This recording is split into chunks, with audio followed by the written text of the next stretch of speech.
नमस्कार दोस्तों, स्वागत है आप सभी का हमारे चैनल द ऑटरेट में। आज हम बात करने वाले हैं जी इन्वेस्को केस। डॉक्यूमेंट्स के उलट है इन्वेस्को के बयान।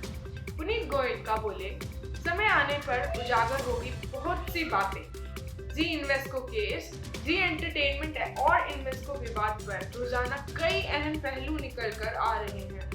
पहले जी इन्वेस्टमेंट के बोर्ड के सामने रिलायंस के साथ होने वाली डील का प्रोजेक्शन दिया गया। फिर रिलायंस ने खुद कंफर्म किया कि डील में वह पुनीत गोयनका को ही एमडी और सीईओ नियुक्त करना चाहती थी।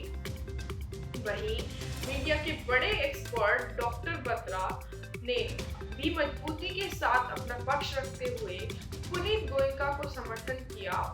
इन सब के बाद इन्वेस्को एकदम बैकफुट पर है और उनकी मंशा सबके सामने आ गई है। अब इस विवाद में पहली बार खुद पुनीत गोयनका ने बयान जारी किया है। पहली बार इन्वेस्को के मामले पर आया।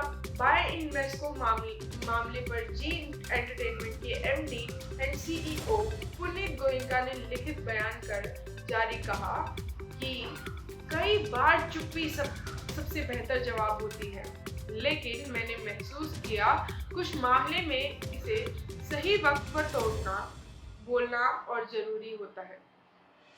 उन्होंने एक नोट के लिखते हुए कहा कि इस मामले में कुछ बातें जाहिर की हैं कि मैं इन्वेस्को के साथ चल रहा मुद्दे पर खामोशी को तोड़ने पर विवश हो गया। मैं हमेशा से ट्रांसपेरेंसी के साथ बातें और बयान देता हूँ। मुझे यह भी उम्मीद थी कि इस मामले में यह उनका पहला और आखिरी बयान होगा। इससे बाद हम जी की वैल्यू क्रिएशन जर्नी पर ही फोकस रहेंगे। कंपनी के भविष्य को लेकर चिंता, गोयनका ने लिखा, सबसे पहले मैं बताना चाहता हूँ कि इन्वेस्को ने कंपनी को ज्यादातर बार काफी मजबूत सपोर्ट दिया है। आज दुर्भाग्यपूर्ण परिस्थितियां जिनकी हम सब सामना कर रहे हैं और इस रिश्ते में खटास देखकर मुझे दुख होता है। इन्वेस्को ने अपना पहला बयान क्यों जाहिर नहीं किया? कॉर्पोरेट गवर्नेंस केवल कंपनियों पर ही लागू है, बड़े निवेशकों पर नहीं। मुझे अपने पद की नहीं पर कंपनी के भविष्य को लेकर चिंता है। कंपनी के हितों पर आंच नहीं आने देंगे। गोयनका ने नोट में यह भी लिखा, मौजूदा लड़ाई को मकसद कंपनी और भी मजबूत बने। हमें यही कोशिश करनी है कि कंपनी का भविष्य पर आंच ना आए।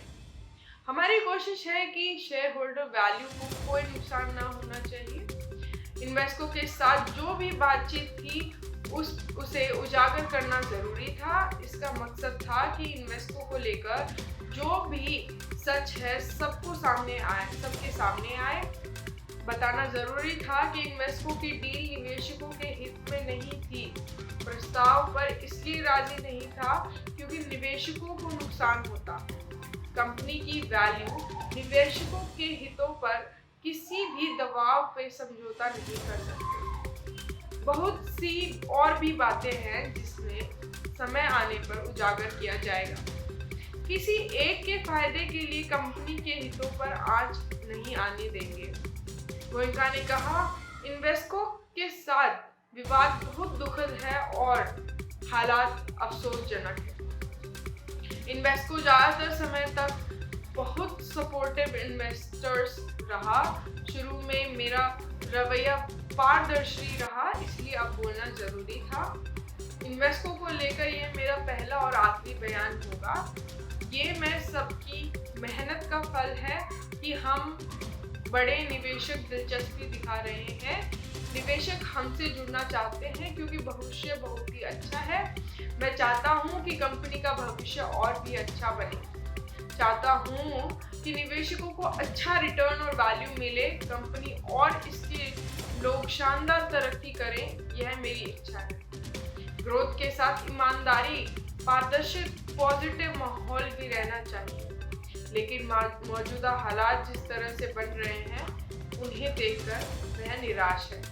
ऐसा उन्होंने अपने रिटर्न नोट में सबके सामने बयान दिया।